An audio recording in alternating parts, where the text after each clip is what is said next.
Du Avengers Endgame par-ci et du Avengers Endgame par-là. La communication autour du film est clairement lancée. Bon, ça fait déjà quelques temps, mais là c'est de plus en plus intense. Faut dire que ce sera probablement le plus gros, ou en tout cas l'un des plus gros films de Disney de 2019. Ils misent beaucoup dessus. Quoi qu'il en soit, le CinemaCon 2019 n'a pas uniquement été l'occasion pour Warner Bros de montrer quelques visuels de ses films. Il y a aussi Disney qui était présent et qui a dévoilé quelque chose lors de son panel. Notamment quelques extraits de Avengers Endgame, et c'est ça qu'on va aborder dans cette vidéo. Alors évidemment, les rappels courants, il s'agit de scènes spoilant le film, en tout cas le début. D'une certaine manière, le premier arc, là où la communication tire une bonne partie des scènes du trailer. Malgré tout, ça reste quelque chose montré par Disney, donc ils choisissent aussi les scènes qu'ils montrent. Ils vont pas tout spoiler, je sais pas si vous voyez ce que je veux dire. De manière générale, de toute façon, si vous voulez en savoir le moins, quittez cette vidéo. Mais vous verrez que dans l'ensemble, ça confirme juste pas mal de théories que j'ai déjà pu vous partager. Bref, voilà, tout est dit, on peut commencer. La scène qu'a pu découvrir notamment un journaliste de Comic Book Movie nous commence avec Captain Marvel qui jure de tuer Thanos, sûrement peu de temps après avoir appris ce qu'il a fait. Par ailleurs, les quelques Avengers restants sont catégoriques, elle ne peut y arriver seule. Black Widow fait la remarque qu'ils ne savent même pas où il se trouve, et c'est là que Nebula intervient et révèle que le Titan Fou lui a déjà parlé d'un lieu, une planète verdoyante, où il comptait se retirer une fois son plan réussi. À ce moment-là, Rocket allume un hologramme et montre une planète où une signature massive a été enregistrée 2 jours auparavant.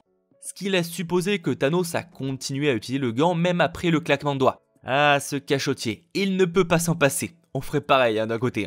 Bref, on comprend ensuite que le premier plan des Avengers est de retrouver Thanos, si possible le tuer, mais surtout récupérer le gant, afin d'inverser le processus et de faire revenir les disparus. Clairement, c'est ce qui serait le plus logique à première vue. Intéressant par contre de remarquer que ce soit dans ces visuels-là, mais aussi dans celui montré aux actionnaires de Disney, qui est très similaire, que justement Tony Stark n'y est jamais présent, alors que Nebula oui. Tout comme Ant-Man d'ailleurs. Alors pour l'homme-fourmi, il y a plusieurs explications, on peut supposer qu'il est dans le monde quantique. Mais pour Tony, c'est à se demander, si Nebula est là, lui aussi.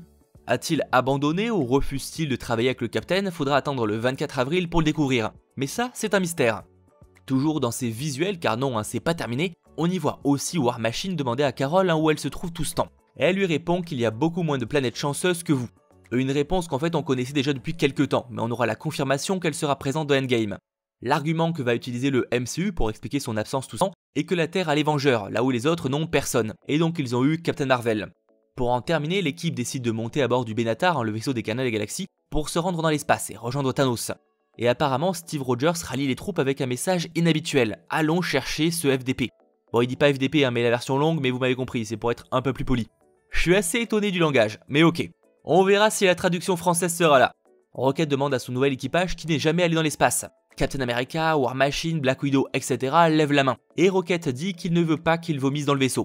La scène se termine par une lumière céleste se reflétant dans les yeux de Steve Rogers, alors que justement le vaisseau passe en vitesse lumière. Rapidement, on peut supposer que cette escapade va mal tourner, et qu'ils n'arriveront pas à leur fin. La solution ne viendra qu'après. Vous me direz en tout cas ce que vous en pensez vous en commentaire, et lâchez vos théories, n'hésitez pas. Pouce bleu donc si vous avez aimé cette vidéo, et à très vite, rassurez-vous, d'autres news très cool sont aussi en préparation. C'était votre geek, Mathéo, ciao tout le monde.